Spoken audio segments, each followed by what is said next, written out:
So we are right now coming up on the nearly 3-year anniversary of the death of George Floyd and the subsequent riots that absolutely devastated this country, and that devastation was concentrated in a lot of specific areas that we still have yet to recover from, and honestly, we have a long way in order to deal with the fallout of these Black Lives Matter riots.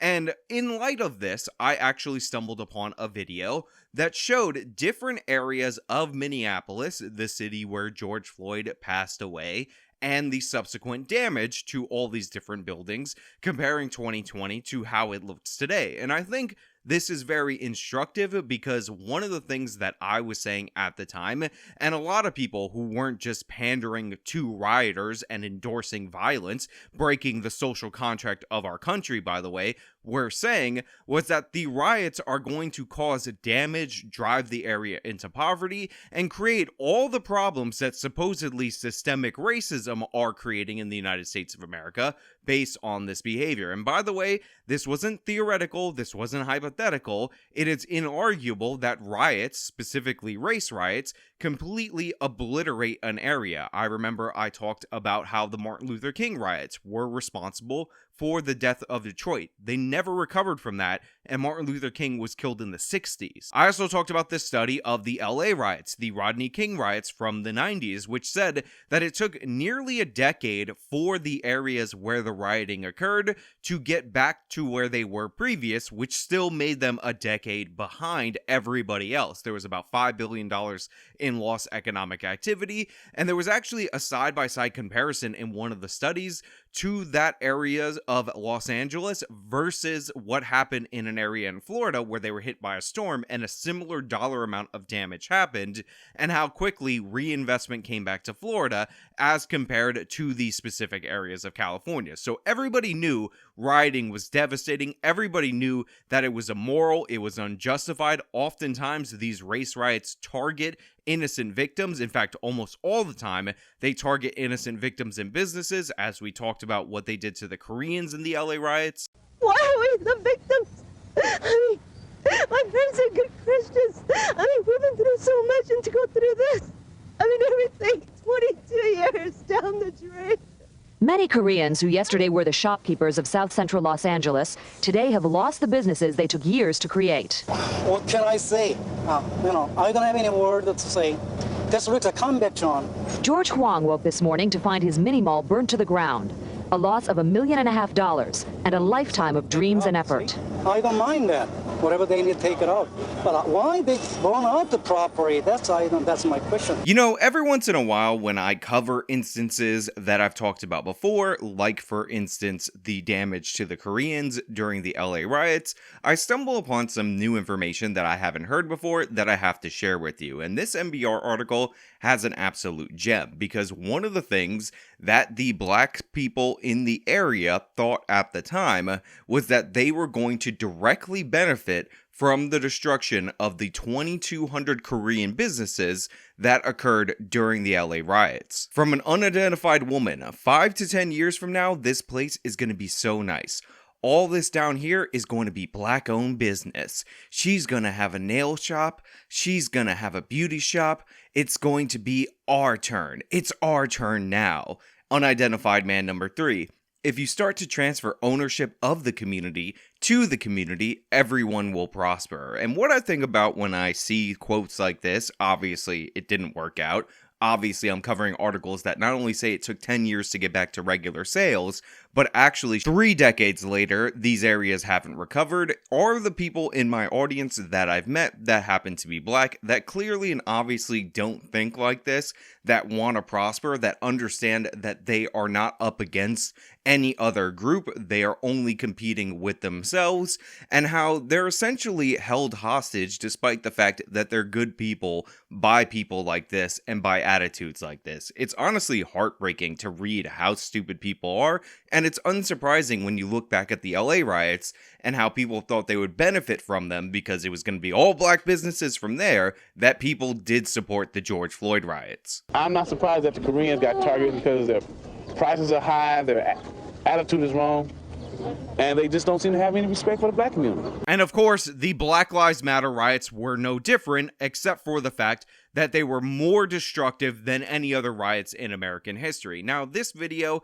has some copyrighted music, so I'm going to be talking over it so that way you could see it, but really, it's the imagery that I want you to see, and I will be describing it for the podcast listeners. It will be linked in the description if you want to watch it in full. That is quite stark comparing 2020 to current year, because entire blocks are completely eviscerated by the Black Lives Matter riots. So the first thing that is shown is one of the police stations of many that were attacked by Black Lives Matter rioters, and as you can see, the building looks like it was actually bombed by a foreign country. In fact, I've seen bomb attacks from Russia against Ukraine that have done less damage than what we're seeing right here. It's absolutely devastating, and symbolically, them destroying the headquarters of the police really lets you know that lawlessness has taken over Minneapolis. And by the way, homicide rate, all-time highs, all these other problems, which are effects of them driving themselves into poverty through this criminality, also are everlasting consequences, but this perfect example of it, and you get the premise of the video. They pan one way, then they pan back, and you see what it looks like today. So right here, you see a liquor store. It's completely burned up. Again, I've seen less damage in war zones than what looks like happened in this area, and it's absolutely devastated. These are just the rioting and the looting and all the effects that was supposedly called civil rights protesting in the year 2020, and how it absolutely devastated the area. But the devastation is going to be more significant. Check this out. Now, even though in this particular instance, the building itself doesn't look like it was completely obliterated, what I really want you to focus on is the signage before they cut to how it looked post the riots, because I think that is infinitely more telling. We had a Denny's on the corner, another store with a green sign right next to it, and the whole first floor of this building appeared to be a different varieties of shops and whatnot, and almost all of them are gone. All of these businesses, all of these jobs, the people who used to come and shop here, hang out here, eat here, and all that, no longer have these places, and it's replaced with this boarded up, tagged up, absolute degradation of a community, and I just want you to realize that those businesses likely aren't coming back. So here we have a Popeye's chicken, and honestly, controversial take, I actually prefer the Popeye's spicy chicken sandwich to the Chick-fil-A one. Go ahead, skewer me in the comments, but guess what? The conversation is irrelevant because the Popeye's chicken that was there, gone completely. The building's just obliterated. It's just gone. They torched it. It had to be torn down. It was condemned. Popeye's chicken absolutely obliterated according to this video. So here we have another restaurant. I believe it's called a Perkins. I've never heard of it. Could be a chain, could be a local to the area.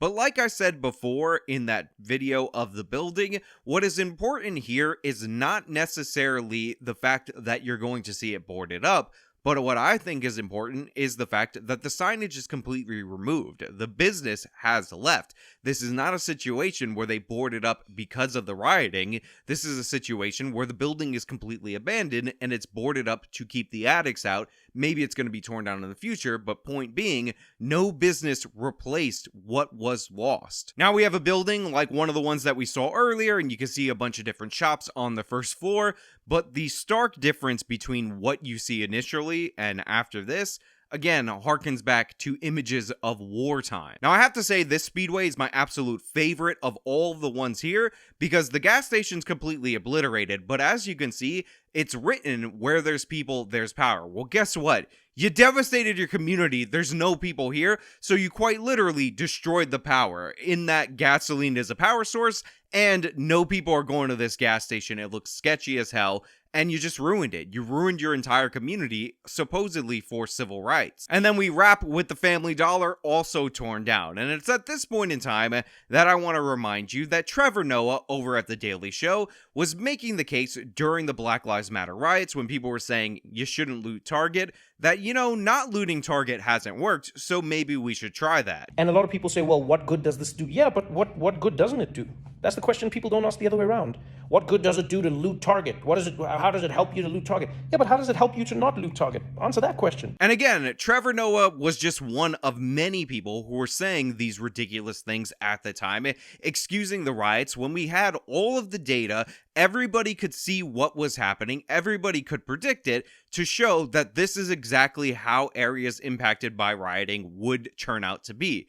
Family Dollar completely wiped off the board. Speedway wiped out. Gas stations wiped out. I still remember, and I'll never forget it, when we had a story of this group, I think they were religious, bringing in diapers and baby formula and vegetables and food to the area to support the Black Lives Matter rioters because they had destroyed every single grocery store in the area. There was no place for the people to actually get diapers for their kids just a few days into the Black Lives Matter rioting, and this area has not recovered. And by the way, I want to give credit to Brad Palumbo, who I actually was on his channel a long time ago to discuss qualified immunity, which, by the way, we completely disagreed on, for writing this amazing article talking about the cost of the Black Lives Matter riots. Because one of the things that you often hear is this $2 billion number, that the Black Lives Matter riots were the most expensive riots in American history because they cost this country $2 billion in damages. And as Brad points out in this fantastic article, which will be linked in full in the description,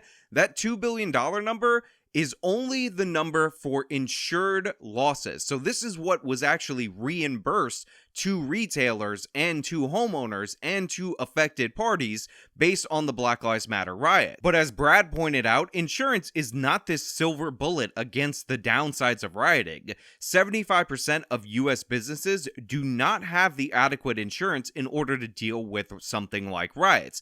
And 40% of small businesses don't have any insurance at all. So all of their losses don't show up in that $2 billion figure. And to give you a bit of a refresher on this, if you'll remember, a lot of people who own small businesses that did have insurance, but it didn't cover the absolute obliteration of entire blocks that was caused by these Black Lives Matter rioters, found out that they could only get about $25,000 in order to destroy their condemned building in order to prevent them from being fined further by the city. That was what their insurance covered, and there was case after case after case of this just out of the city of Minneapolis. Well, this was something that happened nationwide, and those businesses that had no insurance that should have been perfectly fine, they're gone, they're done. There was no rehabilitation for them, there was no compensation for them, there was nobody to sue, they were just left devastated, and that's what we're seeing across the city. And again, this is just Minneapolis, this is just the epicenter of the Black Lives Matter riots. Make no mistake, these riots occurred all over the country, and we're still seeing the effects in closings, businesses not recovered, no new building in these areas, and of course in high rates of violent crime, huge spikes in certain areas, some places getting record crime spikes, and it's just horrific. And what I can't emphasize enough is that we knew that this was the consequence of these actions. We had the LA riots as an example, we had the Martin Luther King riots as an example, and yet time after time on channel after channel, we got defenses of rioting, we got excuses of rioting, and one of the ones that I'll never forget circulated widely online and was actually played on John Oliver's Last Week Tonight, which was this overweight woman, this Black Lives Matter activist, talking about how we don't own anything and it's okay because you deserve it and you actually broke the social contract, whatever, justify the rioting, and look at where these areas are now. So I've been seeing a lot of things talking of the people making commentary. Interestingly enough, the ones I've noticed that have been making the commentary are wealthy black people making the commentary about we should not be rioting, we should not be looting, we should not be tearing up our own communities. And then there's been an argument of the other side of we should be hitting them in the pocket. We should be focusing on the blackout days where we don't spend money. But, you know, I feel like we should do both. So when they say, why do you burn down the community? Why do you burn down your own neighborhood? It's not ours. We don't own anything. We don't own anything. Trevor Noah said it so beautifully last night. There's a social contract that we all have, that if you steal or if I steal, then the person who is the authority comes in and they fix the situation. But the person who fixes the situation is killing us. So the social contract is broken. And if the social contract is broken, why the f do I give a about burning the Football Hall of Fame, about burning the Target? And unsurprisingly, that large woman who was just yelling for the cameras doing this performance art was not negatively impacted by the Black Lives Matter riots. You think she shops at Family Dollar? You think she shops at Target? You think she goes to any of those small businesses that are in Minneapolis? Absolutely not. John Oliver, no impact. Trevor Noah, no impact. Black Lives Matter, the organization, no accountability. They got tons and tons of money based on the hysteria. In fact, the only downside for Black Lives Matter was that certain individuals set up charities with BLM in the name and were able to divert some of the money from the official scam that is Black Lives Matter. Kamala Harris, who actually tweeted out a bail fund for these rioters to destroy this area even further, vice president. So when you see videos of the devastation, like the one that I showed you throughout the course of this video, when you wonder where your stores are, why your neighborhoods look like crap, why poverty is increasing in this area, and how it's being driven by the crime that it's actually feeding into as well, just remember, it wasn't me. It wasn't conservatives, it wasn't the police, it wasn't the evil white racists, it wasn't the ghost of white supremacy past, it was Democratic elites, Democratic politicians, mainstream media pundits, so-called comedians that speak with a voice of the people, the Black Lives Matter organization, and all these other people who knew for a fact that this kind of behavior would have long-term devastating economic consequences for the people allegedly that they're trying to advocate for, that not only excused this, but cheered it on, supported it, told you, you know what, this thing that has never worked throughout American history, that has only caused irreparable damage to the communities where it's happened, called race riots, maybe give that a try and it will work this time. That's why Minneapolis is garbage. That's why they have a record homicide rate.